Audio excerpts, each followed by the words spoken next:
Hi, my name is Natalie Fine with the Counseling Department at the Community College of Philadelphia, and today I'm going to be facilitating the workshop on transitioning to in-person testing. So just to get started, it's understandable that during unprecedented times such as a pandemic, there would be certain amendments to the usual classroom policies. But the problem lies in the fact that these unprecedented times have lasted too long, as it's been over a year since the beginning of the pandemic. So what was at first just a reaction that we thought would be 2 weeks has become the norm over the past 2 years since the pandemic started. So the temporary testing in a virtual setting became the standard. It became the normal. It took us all a while to adjust to virtual learning. Now that we finally adjusted to the virtual environment, now we have to readjust to in-person testing, and we're out of practice. It's a stressor. So let's talk about the benefits of online testing or virtual testing that we've gotten used to. Many of the tests were open book. Some professors were more lenient with the deadlines. Perhaps your exams were untimed or the instructions were not as strict. You were in a comfortable environment at home. It was quiet. They might have been untimed. You could be in comfier clothes. You felt safer, and there was no need to wear a mask or vaccinate or worry about the COVID test. Now, with in-person testing, transitioning to that, now it's less flexible. There might be sensory overload. You haven't been used to testing in an environment where there's going to be people besides you. So you're going to be experiencing sensory input such as sounds. Believe it or not, even getting used to wearing clothes, not wearing pajama bottoms or shoes. You have to get used to, again, traveling, preparing, and organization takes time. You have the extra stressor of parking, masking, proof of vaccination. This all takes time to get used to again. So some strategies to adjust to in-person testing. Leave some extra time to get to the campus and park. Ensure you have uploaded your vaccination card and bring proof of vaccination just in case. Make sure you bring the student ID, because if you don't, you're going to have to wait on another line to show your identification, and that's going to add stress and time. You want to plan out all your tests and assignments in whatever you use to keep track of events in your phone or paper calendar. At the beginning of the semester, you want to take your syllabus and you want to put in your calendar all the due dates for papers, quizzes, tests, all of that in your calendar so you can get organized. You want to increase your study time and preparation. So for an untimed open book test, you might not have had to study as hard. Now you're going to need to study. I would recommend maybe a week out. We offer some great workshops. So you might want to attend a study skills workshop, a test taking workshop, even a test taking anxiety workshop. You could schedule an appointment with a counselor to review your strategies. We have a lot of great videos on the CCP Counseling YouTube channel. So when you have to come to campus, you want to pack extra masks, and you also want to pack your needed supplies such as pen, pencils, calculators. So now let's talk about the benefits of in-person testing, because there are some. It may reduce academic dishonesty. Believe it or not, even though I talked about the sensory input, there might be less distractions. If you're testing at home, there might be a lot of noise at home. There might be kids around. You just might be distracted by everything going on in your house. So even though there's other people around you, it might be more quiet. The test will be offered at a specific time, reducing your ability to procrastinate or put it off. And it may actually be tested on less information if it's not an open book test. So some more test taking strategies. Be prepared. So always arrive early to take a moment to relax and collect yourself. You want to listen attentively to last minute instructions given by the instructor. We're going to talk about this in a moment, but you want to do a memory dump. Read the test directions very carefully and watch for details. Plan how you're going to use the allotted time. You want to look for cues on the exam, answer all the questions. Don't change your answers unless you are sure. You want to attend classes regularly. We're going to talk about mnemonic devices in a few slides. Avoid cramming. You want to spread out your study session days. You want to spread out the study session days or even weeks before the test. You want to summarize your notes and your homework for studying. Study from old tests if it's allowed by your professor. Ask beforehand what the test format is going to be like.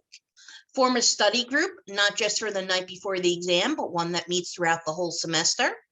Create note cards. Overlearn the material. It's better if you overlearn the material because then you'll be able to recall it more quickly on the exam.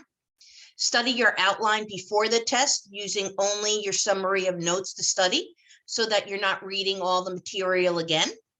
And remember, reading is not studying. Reading over the chapter several times is not the same thing as studying. It allows you to say to yourself, hey, I read the book 3 times, but that does not mean you're absorbing the material. So we're going to talk about some very specific devices to help you retain some information.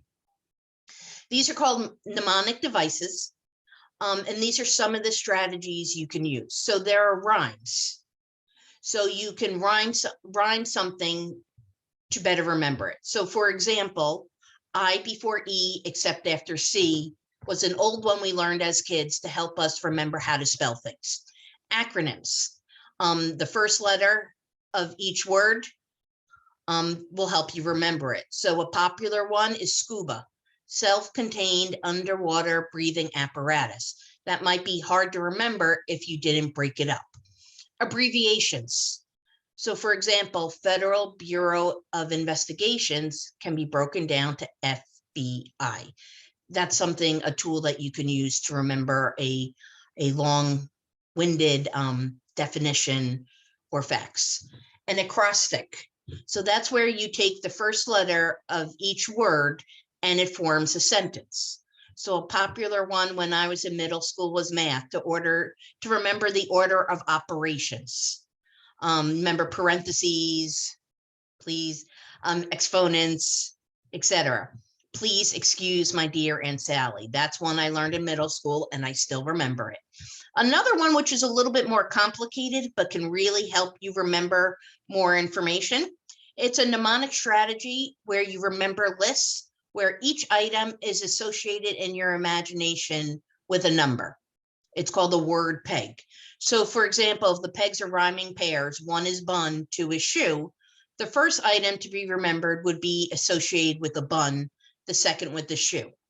The peg word method is useful mnemonic for learning a list of items in order, particularly when those items are concrete visual objects rather than abstract concepts. You might need to look into this concept on your own. It takes a little while to get it, but it really can help you remember a long list of information. So if you're going to look it up, you want to research peg words. Some proactive strategies. Ensure you get an adequate sleep the night before. You don't want to pull an all-nighter and study all night because then you're just not going to be able to think effectively for the exam. You want to start studying at least a week out. You want to have a healthy meal 1 hour before the exam. You don't want to be hungry during the exam, nor do you want to be full. As silly as it sounds, you want to visit the bathroom right before the test, again, so you're not uncomfortable or distracted. You want to bring whatever needed supplies you need, such as pen, pencil, calculator. If your instructor allows you to bring a sheet of paper with formulas. And when you receive the test, this is hard to do. I want you to put the test down, close your eyes, and take 3 deep breaths. After that, I want you to wait for any instructions or announcements, and then you're going to scan the test and plan your time. Otherwise, what often happens is you're so excited to get the test and get started, you start looking at the test and you might miss some important information from the instructor. So now that we talked about some strategies to prepare for the exam and during the exam, now I want to talk about test-taking anxiety. So we're going to talk about several techniques. The first one is called the 5-4-3-2-1 grounding technique. It brings you back to the here and now. So it starts with you sitting comfortably as you can be during the test. You're going to close your eyes, and you can do this quickly, and take a couple deep breaths in through your nose through a count of 3, and out through your mouth to a count of 3 as well. Now you're going to open your eyes and look around, and you're going to say internally to yourself, 5 things I can see, 4 things I can feel, 3 things I can hear, 2 things I can smell, and 1 thing you can taste. Now for this exercise, it might be helpful for you to bring in a piece of candy or chocolate or mint or gum, just to help with this grounding exercise. Another strategy to reduce your anxiety during the exam would be to repeat a mantra internally. Repeating this mantra can be relaxing and reassuring, and it can give you something to grasp on during the panic attack or anxiety. For example, I will get through this. I can do hard things. I will be okay. So you repeat this to yourself while you're taking deep breaths to give you something else to focus on and to reinforce you can get through this. Another strategy I like to call happy place. So you close your eyes and you imagine a place where you're very happy and relaxed, using as many of your senses as possible. So for example, for me, I love the beach. So I'm going to try to describe the image to myself using all my senses. What do I see around me at the beach? What do I hear at the beach? What do I feel? What do I smell? And what do I taste? And just spend a few minutes going in as much detail as possible, your favorite things using your senses at your happy place. Now, I call this my favorite things. It's another grounding technique. Again, it starts with you sitting comfortably, taking a couple deep breaths in through your nose to a count of 3, and out through your mouth to a count of 3. And in this exercise, think to yourself, what are my 3 favorites of the senses? What are my 3 favorite sounds? What are your 3 favorite smells? What are your 3 favorite things you can touch or feel? What are my 3 favorite tastes? And what are my 3 favorite things that I could see or look at? Now, another strategy is to use a muscle relaxation. So much like deep breathing, muscle relaxation can help stop your panic attacks in its tracks by controlling your body's responses as much as possible. So you're consciously going to relax one muscle at a time, starting with something simple like maybe your fingers, and you're going to move your way up through your entire body. You're going to clench and unclench your fingers, move up your wrists, clench and unclench your wrists, and do that through your entire body. It gives you something else to focus on and relax. You're breathing, and you're also teaching your body how to relax each major muscle group. Another strategy is to find a focus object. So find an object in the room. It could be, for example, it could be the clock that's on the wall. If you have a water bottle on your desk, focus all of your energy and attention on an object in the room until the feelings lessen. So for example, if I have a water bottle on my desk, I'm going to focus all of my attention on this water bottle and describe to myself, okay, what color is it? How big is it? Is it shiny? Does it make a shadow on the desk? Describe it to myself in as much detail as possible to give me something very specific to focus on and kind of get out of my head for a moment. You could also practice mindfulness. So you're going to focus on the physical sensations you're familiar with that you can do right now, like digging your feet into the ground, or wiggling your toes, or feeling the texture of your jeans on your hands. These specific sensations ground you firmly in reality, and it gives you something objective to focus on. Okay, another strategy is finger breathing. Okay, so you're going to open the palm of your hand, and with the pointer of your opposite hand, you're going to slowly trace your fingers while you breathe. So you're going to trace up one side of the thumb to the count of 3. And then as you go down, you're going to breathe out. Up to a count of 3. It's hard to do this and talk at the same time. And down to a count of 3. And you're going to do that up and down every finger. And then you're going to switch hands. Now, don't worry how this looks. People are going to be so focused on their test. And if it works, who cares what people think if it calms you down? Something else you can try is deep breathing. You focus on taking deep breaths in and out through your mouth, feeling the air slowly filling your chest and belly, and then slowly leave them again. You're going to breathe in for a count of 4. Hold for a second, and then you're going to breathe out for a count of 4, imagining that you're blowing the tension out of a straw. Usually when we get tensed, our breathing gets shallow and we're not thinking of our breathing. And then that makes us more anxious when we're breathing fast. So as someone with asthma, when I'm having an asthma attack, I really have to focus on taking deep breaths. So I go in through my nose, out through my mouth, but I imagine I'm blowing out through a straw to really help me focus.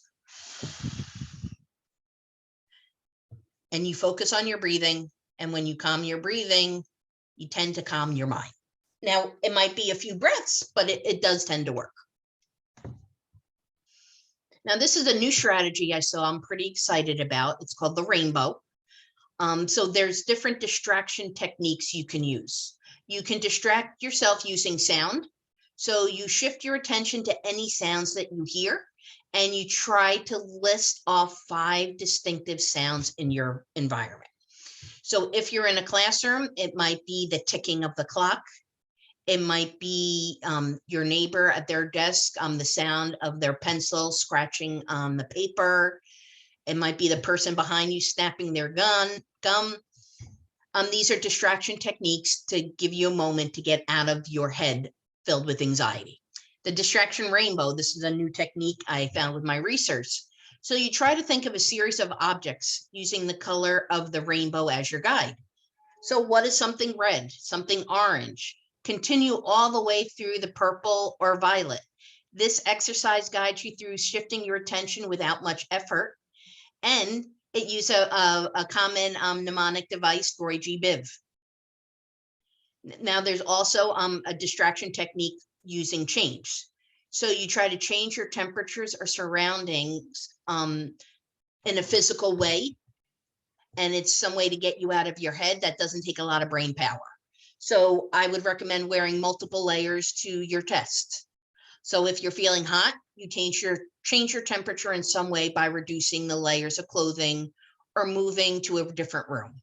You changing your physiology gives your body something else to focus on, so it's not so fixated on the panic. And I got this information from Pessy.com website. Another technique is called doing a brain or a memory dump, a method where the test taker writes down a bunch of information onto a sheet of paper right as the exam begins, then uses that sheet of paper for reference during the exam. You want to ask your instructor if this is okay, that you have a blank piece of paper that you just want to write down information. Now, your instructor might also allow you to bring in one piece of paper with formulas. You want to find that information out ahead of time. But I find the brain memory dump strategy is important, effective, because I know when I was taking tests, I was always concerned I would forget important information. So if you kind of get that out of your head right away, you reduce some of your anxiety about forgetting the information. Now, just a few cute strategies, test-taking strategies, acronyms.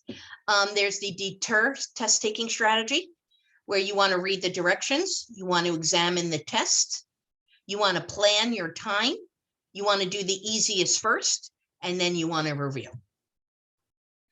Now, what all these strategies have in common is forcing you to slow yourself down. Now, some strategies for different types of tests. Short answers or fill-in test strategies. I find it's very effective to use flashcards. You put your key terms or concepts and dates on one side and the definition or the description on another side. I find this is very helpful in going through a lot of facts. What I do when I was in school is I would get a big stack of flashcards, write the concepts, definition on the back. I would start with one pile. I would go through that pile first. Any questions, any of the cards that I knew the answer to, I would put in one side. The ones that I didn't, I would put in another pile. And then I would keep focusing on that pile of the cards that I didn't know.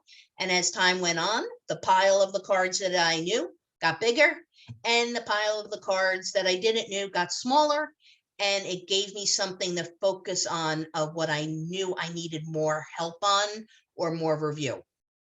When you're reviewing your notes or the book, you want to ask yourself, what concepts did your instructor emphasize or spend a lot of time covering? Some instructors will get very animated when they talk about certain concepts, or they might even say, this is important, this will be on the test. When your instructor says something like that, you want to put it in the margin of your notebook and circle it. You want to read the questions carefully and try to anticipate the answer and provide everything asked. You want to answer all the questions. If you don't know the complete answer for a short answer test, answer what you know. You might get partial credit. Now, there may be multiple correct answers, but the instructor is usually looking for an answer related to the material most recently covered that you can support. Now, there's another test-taking strategy called Lab B2 OWL, and it's broken down into L for look over the entire exam before you start. You want to take care to read the directions, underline test words, and circle questions you don't fully understand so you can ask the instructor. A for ask. If you have any questions at all, ask. If the exam doesn't indicate total point allocation, be sure to ask your instructor. B for budget. Budget your time based on the point allocation for each question. Begin X2. Begin with an easy question in order to build your confidence and get warmed up for the rest of the exam. You also want to restate the question in a single sentence to help you focus your answer. O for outline. Be careful to write a quick outline for your essay on a separate page before you begin. This will help you organize your facts and focus your ideas. It might also serve to show your professor where you were going if you don't have time to finish. W for watch. Watch for key testing words. And we're going to talk about that in a few slides, like analyze, define, evaluate, and illustrate. These will help you understand what your professor is looking for in an answer. L, look. Finally, look over your exam before turning it in to make sure you haven't missed anything important. The most important thing is make sure your name is on the test. Now, some strategies for true, false, or multiple choice. So you want to eliminate answers. Questions that have always, never, or only tend to be answers that you can eliminate. There are very few things in this world that are always true, never true, or only. Sometimes instructors throw in a silly answer or just eliminate something that you know is wrong. You might not know the right answer, but you might have reduced the amount of choices, so then you can take an educated chance with more chances to get it right.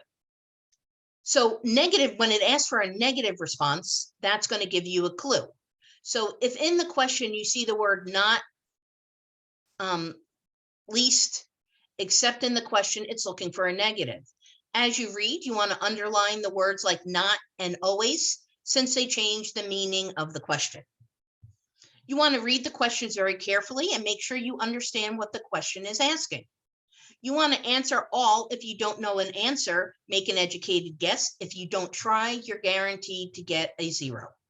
Answer the questions in order so you don't skip a question. And if you're using a Scantron type test, if you go out of order or skip one, that might throw off all your answers. Now for essay questions.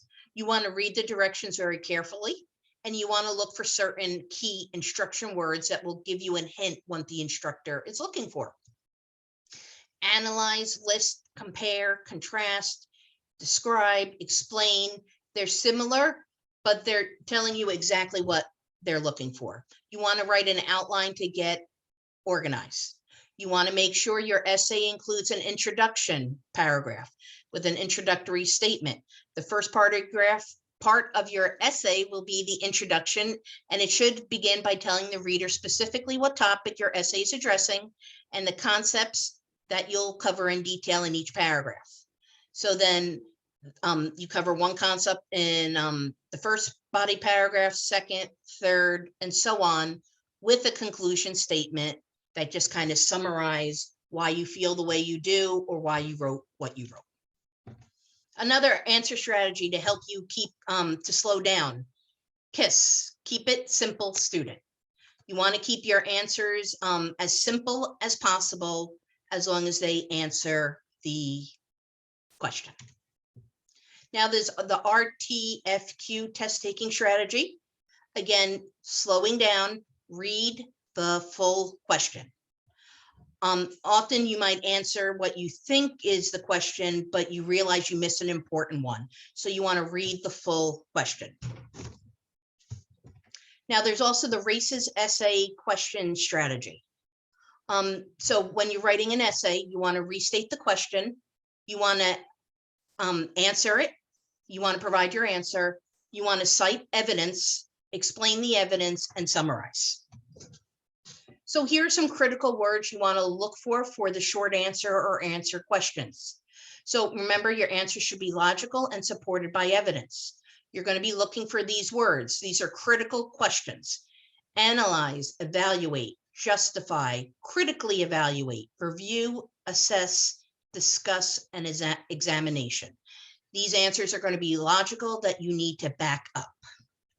Whereas descriptive questions is a genre of essay that asks a student to describe something, an object, person, place, experience, emotion, situation, etc. This genre encourages that students' ability to create a written account of a particular experience.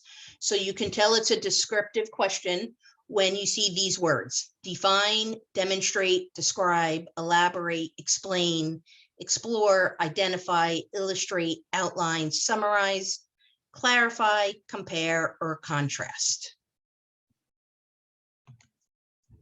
Now, some strategies for math and science. You want to do the homework assignments, even if they're not required or graded. Repetition is key. You want to make a sheet with all the formulas you need to know and memorize all the formulas on the sheet. You also want to ask your instructor, can you bring a formula sheet to the test? You want to write down, if the answer is no, you want to do a brain dump, write down all the hard to remember formulas, equation, and rules as soon as you get the test. You want to read the directions carefully, show all your work. Beforehand, you want to prepare by doing time drills. You want to analyze the problem before computing. You want to try to estimate an answer before you calculate. You want to check your answers carefully. Did you read the problem correctly? You want to recheck the problems. You want to recheck, did you do your basic math right? If you get the concept and you have the formula, but you did your math wrong, that's really frustrating to then not get the answer correct. You want to write legibly. And even if you know your final answer is wrong, don't erase the work if you can show your work, because you may get partial credit by using the correct procedure. Now, you want to do your open-ended word problems first. These take the most brain power, and you want to have the most energy to do these problems first. Now, again, anxiety is not necessarily a sign that you're not prepared for the test. Being concerned means you care, and it's going to help you do your best. 40 to 60% of students report significant test-taking anxiety. So you are completely normal if you were nervous for the test. Check out our counseling YouTube channel. It's titled CCP Counseling Center, and we have workshops on the channel with time management, effective note-taking, stress management, test-taking anxiety, meditation, and so much more. So some final tips. Study so you know that you've tried your best. Instead of thinking, I'm so stressed, say to yourself, I'm so excited. It has a more positive connotation. Stop calling it a test. Negative connotations increase your stress.